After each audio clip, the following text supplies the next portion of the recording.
4 апреля. День, когда мы перевалили за цифру в 1500. Столько дней длится эта полномасштабная война.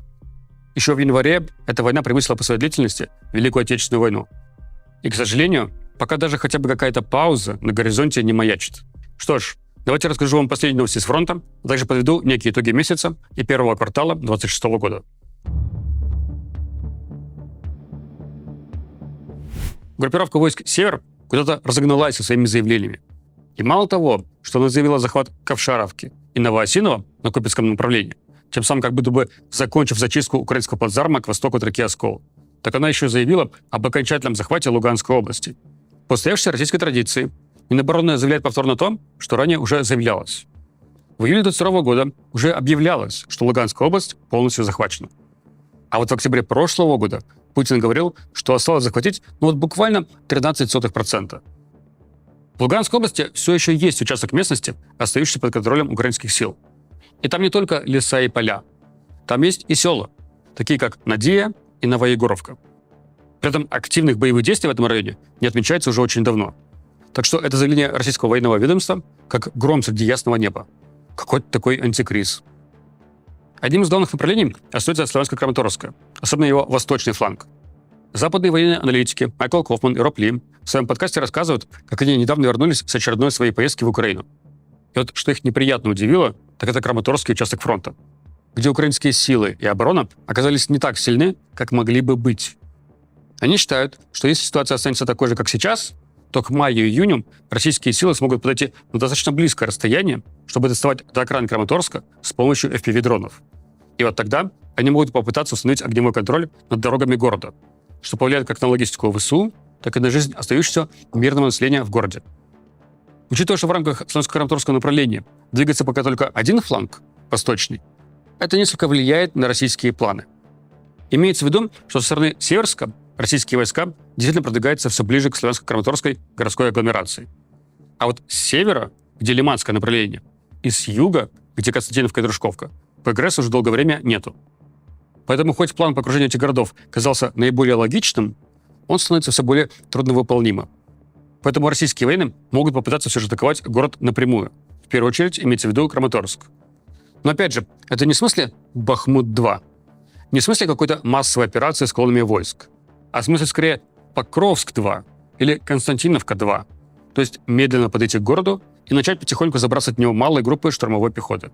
Рупли также начал теперь вести что-то вроде своих сводок совместно с украинским морпехом. Поэтому и проект свой они назвали «Два морпеха». Так вот, в первом их отчете они упоминают Константиновку и пишут, что ожидают в апреле усиления механизированных атак на этот город. Потому что есть информация о том, что российские мотострелковые дивизии, отвечающие за это направление, проверяют сейчас готовность своей техники к атакам. Покровское направление на этой неделе отметилось, наверное, можно так сказать, скандальной атакой украинских сил. Скандальной она стала по причине разворачивания ситуации в обратную сторону. Поясню, что я имею в виду. На позапрошлой неделе я вам рассказывал про возобновившиеся российские механизированные атаки с применением бронетехники. Рассказывал про то, как ожидаемо большая часть техники была уничтожена, и как российское командование снова наступает на привычные грабли, и существенного успеха те атаки не принесли. А вот на этой неделе стороны поменялись местами. Теперь украинские силы атаковали российские позиции с применением танка «Абрамс», бронетранспортеров и боевых машин пехоты. И тоже появилось видео, теперь наоборот, с российской стороны, как они беспилотниками уничтожают эту технику. На это событие отреагировал один из самых известных общественников, волонтеров, помогающих украинской армии, Сергей Стерненко. Напомню, что с недавних пор он еще и советник министра обороны Украины. Сергей написал, что вот, мы постоянно смеемся, высмеиваем подобные кадры российских атак. А тут сами поступаем ровно так же, как они. И это показывает, насколько бездумно тратятся и так дефицитные ресурсы. Атаку проводил 425-й штурмовой полк «Скала». Их этот комментарий явно очень задел. Они даже сняли видео с построением полка, на котором довольно-таки грозно ответили Сергею, что пускай сам приедет и покажет, как надо штурмовать вражеские позиции. Также они в своем сообщении, в своем телеграм-канале, написали, что механизированная атака проводилась при подходящих погодных условиях, то есть при утреннем тумане. И она была необходима для того, чтобы деблокировать украинские позиции в Покровске. А также потери в ходе атаки были минимальные. Меня отдельно удивляет, почему где-то в Покровске еще остаются какие-то украинские позиции. В чем их смысл? Если даже на картах украинского мониторингового проекта Deep State Покровск полностью закрашен красным. То есть он полностью в зоне контроля России. Более того, Deep State в своей последней видеосводке также отдельно отметили, что Россия уже поставила ствольную артиллерию на южные окраины Покровска и Мирнограда, что также говорит о степени контроля над этими городами. Где же это жизни солдат важнее территории, что постоянно любит повторять Сырский? Сама атака хорошо иллюстрирует другую проблему, существующую в украинских вооруженных силах. Это что-то вроде двоевластия, или, как мы назвали это в своем рабочем чате, параллельные вооруженные силы. За Покровское направление с украинской стороны отвечает 7-й корпус быстрого реагирования десантно-штурмовых войск.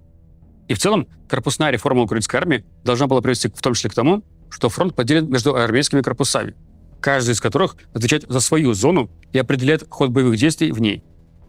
Полк «Скала» на комментарий Стерненко отреагировал остро. А вот 7-й корпус заявил, что командование разбирается в обстоятельствах этой атаки, проводит проверку. И когда корреспондент издания Kyiv Independent напрямую спросил, а участвовало ли командование корпуса в планировании этой операции и подчиняется ли «Скала» этому корпусу, учитывая, что именно 7-й корпус отвечает за это направление, вот тогда представители командования отказались от комментария. Deep State в своей публикации про эту атаку также указывали, что линейные механизированные бригады ВСУ, держащие этот участок фронта, не были поставлены в известность про эту атаку. А ведь там и ВСУ тоже минируют отдельные участки территории. И хорошо бы перед атакой координироваться, чтобы хотя бы на своих же минах не подрываться. Это и есть пример того двоевластия или параллельных вооруженных сил, о которых я говорил. Чисто формально, на бумаге, никакого двоевластия нету. Но фактически есть управление штурмовых войск Украины с такими штурмовыми полками, как «Скала», которые подчиняются лично Сырскому и выполняют свои задачи, не координируясь с корпусами. И поскольку они подчиняются лично главнокомандующему, то и все главные бонусы достаются им. Основное пополнение людьми идут им, самая современная техника тоже идет им. Даже на том видео с Эдом Стерненко они щеголяют 2 боевыми машинами пехоты «Брэдли». Похожая ситуация происходит и с силами беспилотных систем ВСУ, которые возглавляет Мадяр, он же Роберт Бровди. Майкл Кофман и Роб Ли также отдельно отмечают, что существует эта отдельная проблема, что подразделения беспилотников, входящие в силы беспилотных систем, выполняют свои задачи на участках фронта, и у них свои приоритеты, которые вовсе не обязательно связаны с планами корпусов. Да и координация с корпусами у них практически отсутствует. Это не значит, что силы беспилотных систем как-то неэффективно работают. Нет, в рамках своих задач они работают вполне эффективно. Но если мы говорим про удержание линии фронта, стабилизацию линии фронта и контратаки, то, безусловно, нужна координация. Российские вооруженные силы постоянно пытаются бить в те участки фронта, где проходит граница зоны ответственности, например, 2 соседних корпусов. Потому что российские командиры понимают, что чем меньше координации у противоположной стороны, тем больше неразбериха и хаос, и тем эффективнее будут российские атаки. Другой проблемой ВСУ являются так называемые пожарные бригады. Это те силы, те подразделения, которые оперативно снимают с одних участков фронта и перебрасывают на другие, где возникли какие-то серьезные угрозы. Одна из проблем с ними заключается в том, что перед контратакой им дают слишком мало времени на подготовку, буквально день-два. Хорошо бы, чтобы были недели. Вторая проблема заключается в том, что их не хватает.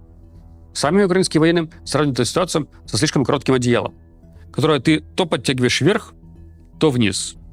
А весь фронт укрытием невозможно. Вот в прошлом году случился Добропольский прорыв к северо-востоку от Покровска. Пришлось снимать эти пожарные бригады с Купянского и Покровского направлений. И в итоге российские войска продвинулись в прошлом году в Купянске и Покровске. Когда российские военные начали прорываться на Гуляйполе, эти пожарные бригады перебросили туда. Значит, те направления, которые они держали до этого, сейчас ослабнут.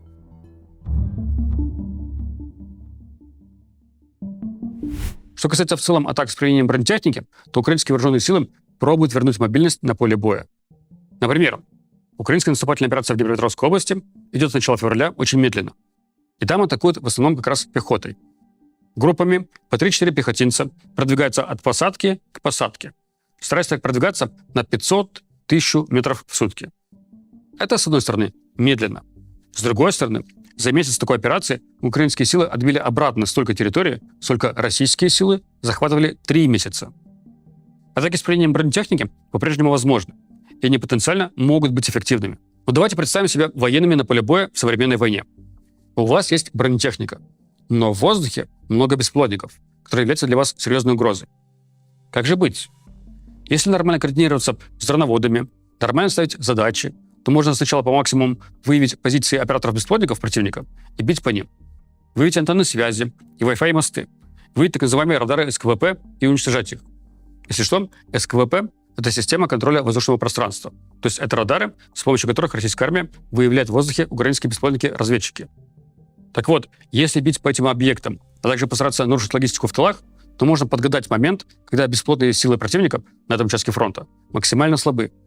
У них не хватает радаров для выявления угроз, у них есть проблемы со связью из-за уничтожения Wi-Fi мостов, а пополнение и замена поврежденного оборудования не успевает приехать из-за опасной дороги с логистикой.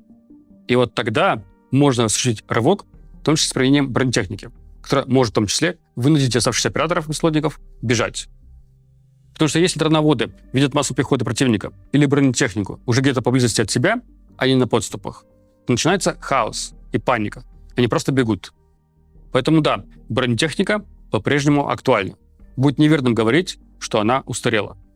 Но опять же, нужна координация между разными силами. Нужно военное мастерство. Побеждать будет тот, кто будет планировать более грамотные операции, заставить противника врасплох, а также будет грамотно вводить противника в заблуждение, что вполне возможно даже в 2026 году. Многие недавние успешные контратаки проводились силами в 1-2 роты. А рота — это человек 100. На Купецком направлении многое из достигнутыми украинскими силами было осуществлено силами подразделений численностью менее 100 человек. Так что грамотное планирование решает. Роб Ли в подкасте с Майклом Кофманом отмечает высокую потребность в операторах разных типов беспилотников. Для того, чтобы малая штурмовая группа пехоты, состоящая из 4-8 солдат, была эффективна в своем бою, ее должны прикрывать 2 команды мавиков, то есть беспилотников-разведчиков, 2 команды вампиров, не удивляйтесь названием, это беспилотники-бомбардировщики, которые в российской армии называют Бабой Ягорой, и 2 команды FPV-дронов. Вот тогда такая атакующая группа будет особенно эффективной. Получается, что операторов-беспилотников нужно примерно втрое больше, чем штурмовой пехоты.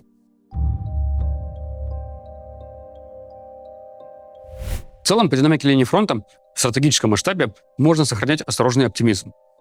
Не в том смысле, что в этом году проведут контратаку и освободят Покровск. И не в том смысле, что Славянск и Краматорск никогда не будут захвачены. А в том смысле, что резких прорывов в России ждать не стоит. А те цели, которые российская армия поставила перед собой, будут достигаться очень долго и большой ценой. И поскольку начался новый месяц, то многие аналитические проекты уже приводят свою оценку текущего темпа войны. Проект Deep State показывает, что темп продвижения России по сравнению с антирекордным февралем начал расти. Но его нельзя пока назвать высоким. Собственно, все как я и ожидал. Пророссийский ресурс «Сливочный каприз» показывает, что в марте темп, наоборот, еще больше упал по сравнению с февралем. Но причина тут в разнице подсчетов. Вот у них в феврале российских приобретений получалось даже сильно больше, чем у Deep State. Какой-то особенно неудачный выдался неделя у российской авиации. Причем похоже, что даже без воздействия украинской стороны. Во вторник был потерян бомбардировщик Су-34. Похоже, что вместе с экипажем. В тот же день был потерян военно-транспортный самолет Ан-26, который упал в Крыму. И вот вчера в Крыму во время учебно-тренировочного полета разбился Су-30. Но там экипаж успел катапультироваться. Угрозы их жизни нету. При крушении Ан-26 погиб генерал-лейтенант Александр Отрощенко. Он был командиром смешанного авиационного корпуса Северного флота. И это уже 15-й генерал, которого российская армия потеряла на войне. Также погибло 6 офицеров штаба Северного флота. Всего в авиакатастрофе погибло 29 человек, из них 3 члены экипажа. Причины крушения пока не ясны. Я больше склоняюсь к ошибке пилотов или технической неисправности. Не знаю, в каком состоянии был конкретно этот самолет и что в целом с обслуживанием парка Ан-26 происходит в России в условиях санкций. А говоря о перспективах войны и влиянии на нее войны в Персидском заливе, нужно упомянуть и предстоящую зиму. Хотя мы с вами еще только в середине весны, но готовиться лучше заранее. В ходе иранских атак серьезно пострадали мощности экспорта катарского сжиженного переработанного газа. А он играет огромную роль в мировом экспорте СПГ. Если война в Иране затянется, то это может отразиться на способности Европы помогать с энергетической инфраструктурой зимой, поскольку из-за проблем с катарским СПГ Европа сама будет в дефиците. А урон украинской энергетики чаще накопительный, то есть с каждой зимой становится сложнее и сложнее справляться с новыми атаками. Вот с такими новостями мы начинаем апрель. Увидимся с вами через неделю. Пока.